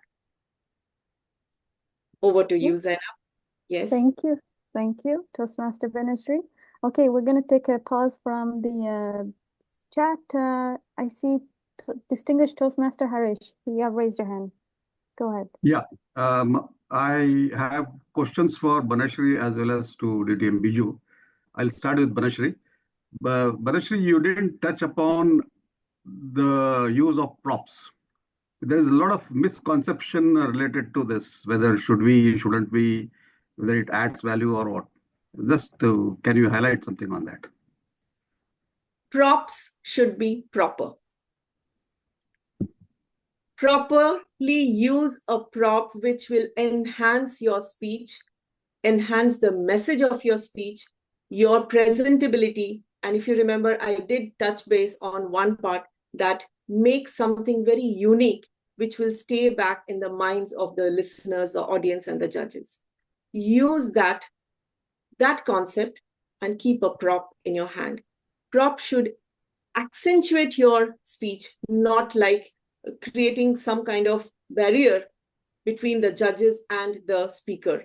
Sometimes we have seen people have used a ladder, people have fallen down from the chair and have, missed out on the timing. Go ahead. So that is what my take on props. Use it, and we have seen that a lot of people have kept it as on the stage, and it has distracted the audience and the judges. Audience kept thinking, what is that box about? Why is the person not using the box? So use your props in such a way that it elevates your speech and not somewhere makes a detrimental to the delivery of your speech. Yeah, thank you. My next question was to DTM Biju. I felt that Biju did touch upon a point which urges the evaluator to be a bit humorous. That is what I heard when in Biju's presentation. What if the test speech itself won't me being humorous change the complexion of the evaluation itself? Thank you, DTM Harish, for that wonderful question. You have E-squares which can really be used. You can either use a emotional connect or a entertainment connect, depending upon the speech. It is the best take you make when you make the punching line, the starter. If the speaker is on a right tone, which is a very serious speech, which is an emotional speech, it should ideally connect you more of an emotion than a humor. Okay. So the stand you take on the E-squares is something is right to the speech and right of your choice, which can make the right impact for the judges and the audience.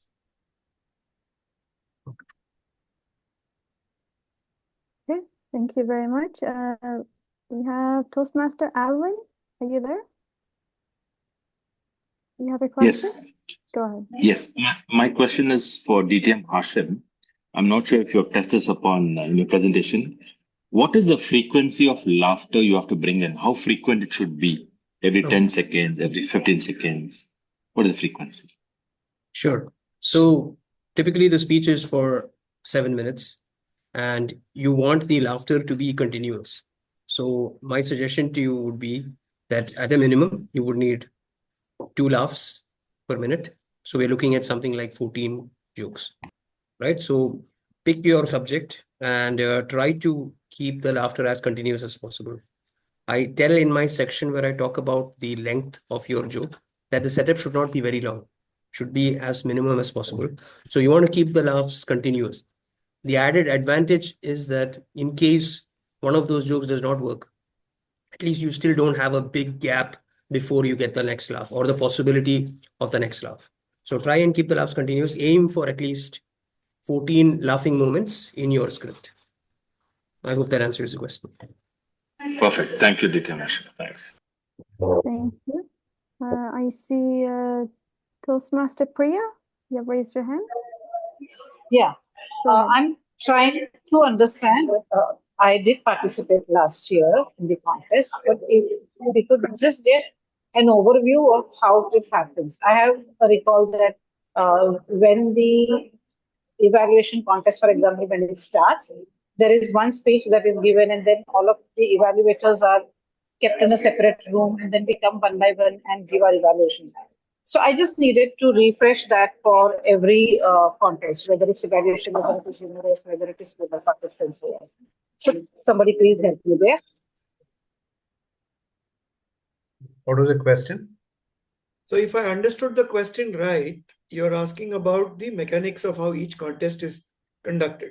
So evaluation and table topics, in both these contests, since all the contestants are speaking about the same subject, in evaluation, you're evaluating the same speaker. In table topics, all the contestants are speaking about the same topic. Therefore, to avoid any sort of plagiarism, all contestants are held in a secured room where you will not be able to listen to any other speaker speaking. When your turn is called, you come on the stage, you perform. Once you concluded your performance, you can choose to stay in the room or step out. That is the procedure for table topics and for evaluation. For international and humorous, the choice is entirely yours. Stay in the room, stay outside. Just make sure that when your number is called, you're on the stage next to the contest master, eligible to speak. Is that it? Alrighty, thank you very much. Next we have Toastmaster Anaouli. Yeah, okay. Yeah, again, sorry, I have a lot of questions to ask. This is again for DTM Banasri. Actually, my question is one, but there are sub 3 topics in that.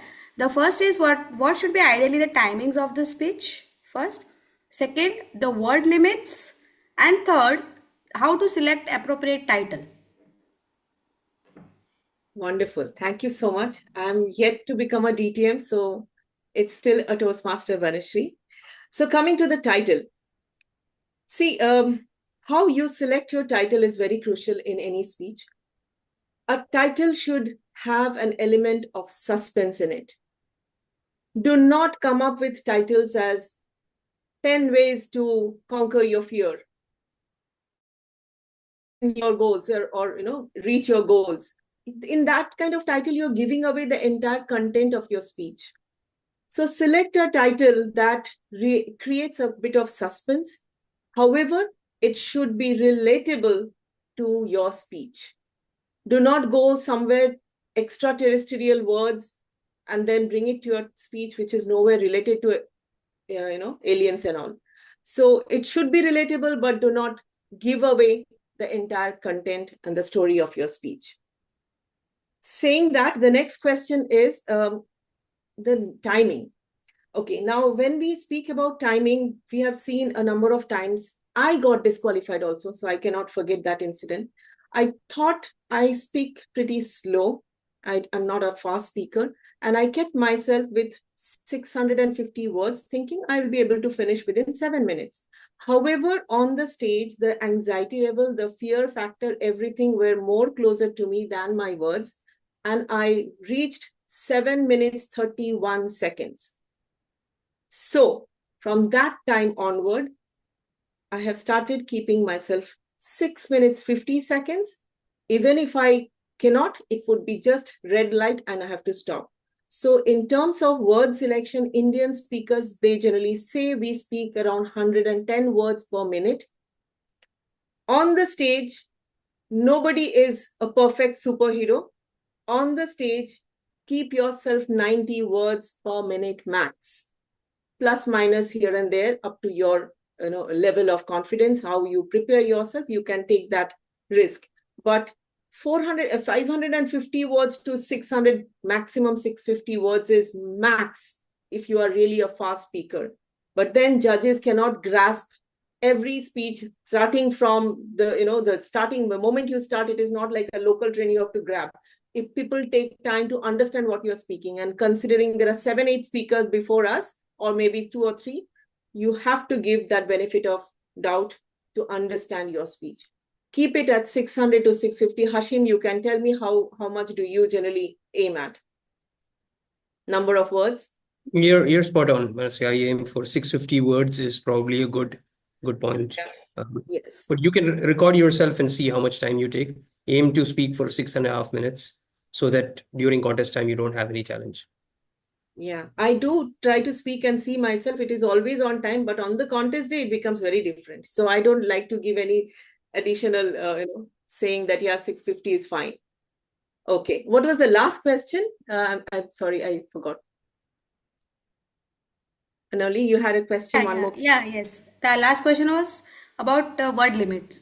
All three questions covered: timings, word limit, and title. Okay, thank you so much for your Thank question. you. I hope I was able to answer your questions. Yes. Toastmaster Zaynab, I have one more question. Sorry, I'm taking a lot of time, but I have Okay, a go lot of ahead. curiosity. You're on timer. This question is open. Any speaker or trainer can take it. Can anyone enlighten us on the disqualification or the protest criterions? Yeah. Okay. I think let's give it to Toastmaster Biju, since you didn't get I to think hear him Hashim much. would be the best person to I Indeed. think Sudarshan's unmuted. Maybe you can go for it.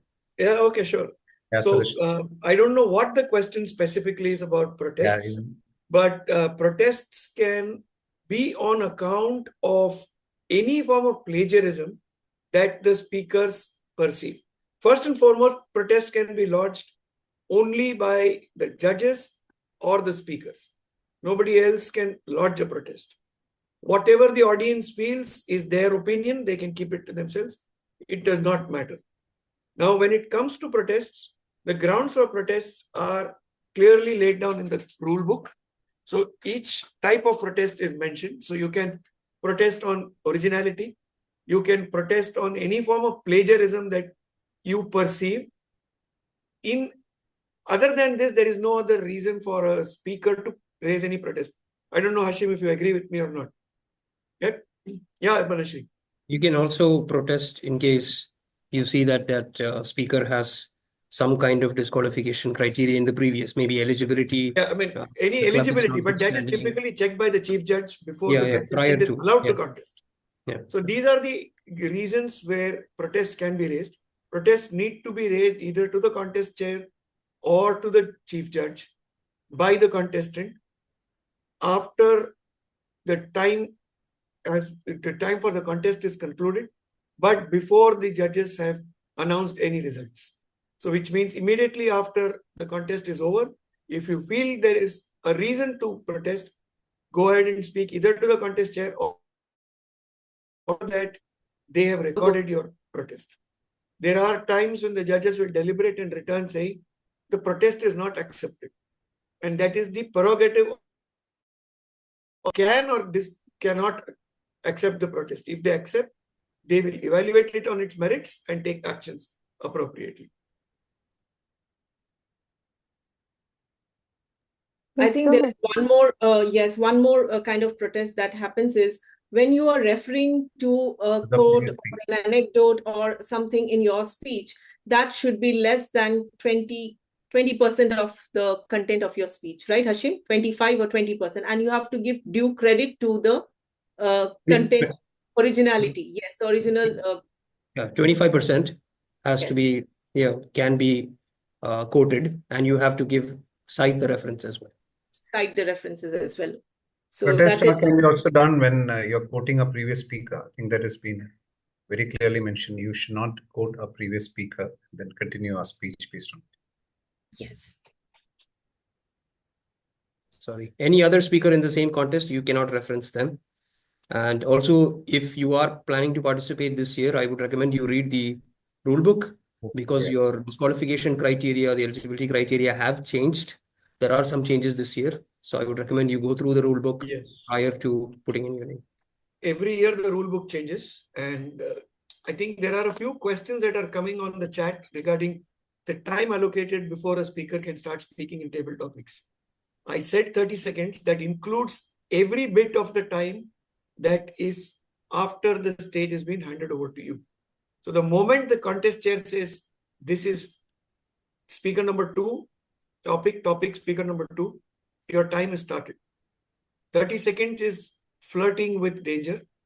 My recommendation would be to keep it to 10 to 12 seconds and start speaking. In any case, the longer you take, the more you will get confused. Okay, thank you very much.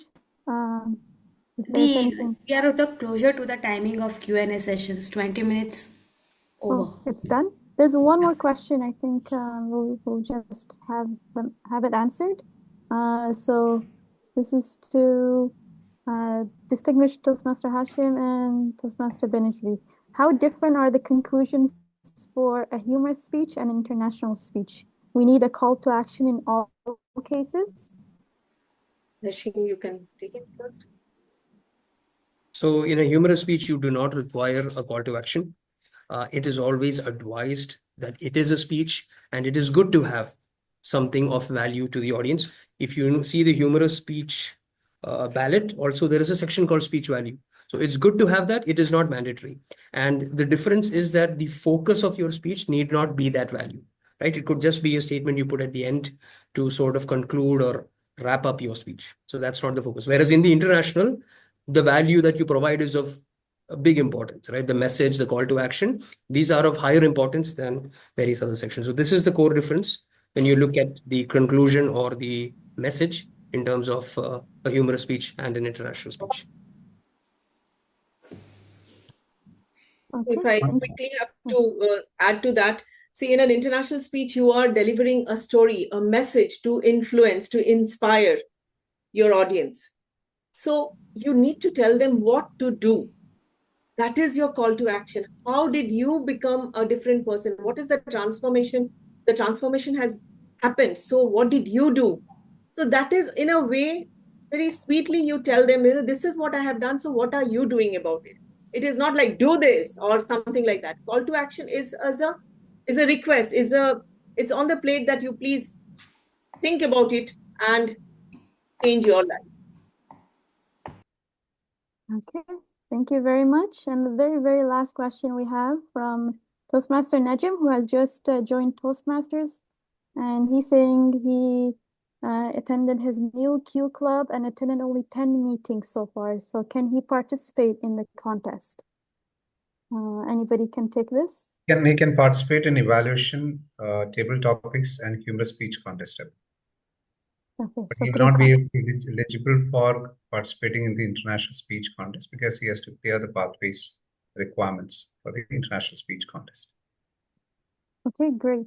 I believe One point to mention, there was a question about whether you need to stay back in the room for evaluation and table topics after your speech. Yes, you need to stay back between the audience in the evaluation and table topics, because is to avoid any interaction with that finished contestants with the upcoming contestants. So you need to stay back in the space where contest is going on. It's mandatory. Okay, I believe that's it. Let's give all our trainers a big round of applause. It was an honor to be sharing the platform and the seatings with you, and we all learned so much. And over to the elegant, charming, and poetic masters of ceremony. Over to you. Thank you so much, Toastmaster Zaynab, for moderating this session so attentively and so efficiently. A huge round of applause for Toastmaster Zaynab. And thank you so much, all the trainers, for that nuggets of wisdom. I'm pretty sure everyone is now geared up for the contest. Today, we have laughed, learned, and most importantly, leveled up. Whether you are walking away with new techniques, a fresh perspective, or just the courage to sign up for your next contest, remember this. This stage of contest is not a battlefield, it's your playground. So go out there, have fun, and let your words soar. Until we meet again, keep speaking, keep inspiring, and keep being fabulous Toastmasters that you all are. Have a great evening. Before we conclude, I would like to invite our creative public relations manager of District 127 to deliver the vote of thanks. Over to you, Toastmaster Venzil. Thank you, DTM Aparna, for the welcome. Good evening, everyone. Good evening. I see that there is a lot of energy. However, let me now just share my screen. I believe you can all see my screen, right? Yes. What do I say? Champions of Annual Speech Contest. Ladies and gentlemen, today marks the final workshop of the year, that is 2024, conducted by District 127 Toastmasters, which was truly an inspiring to see many family members of District 127 showing your interest in today's session.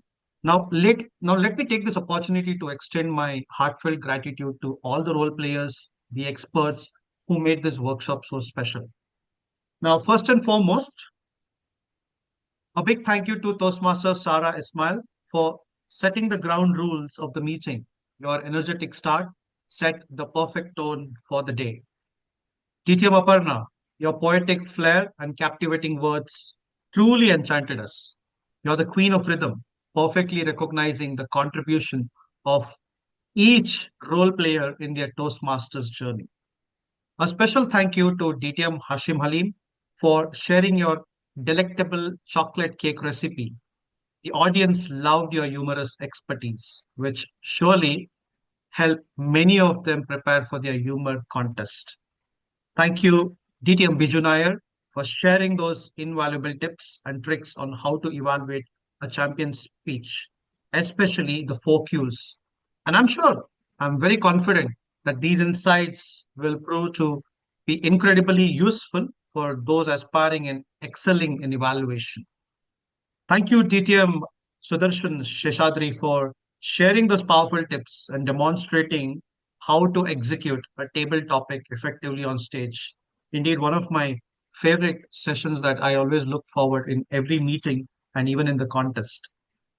Thank you so much, DTM Banasri Brendan, a pilot, an inspiring pilot for providing those insightful 6Fs framework on focusing and delivering tips and tricks to excel in the international speech contest. Our Q&A moderator, Toastmasters Zaynab, thank you so much for moderating the session and ensuring that maximum number of audience questions were addressed by coordinating seamlessly with all our 4 speakers. And our special shout out for the first time district timer who meticulously kept track of the time and ensured that the meeting stays on schedule. Last but not the least, ladies and gentlemen, to you all, the audience members, for your presence and energy making this workshop a resounding successful. Thank you so much once again and have a wonderful evening for the rest of the evening and tomorrow as well. Now, let's make the most of this networking opportunity. The meeting is open for your networking. Thank you so much. Thank you.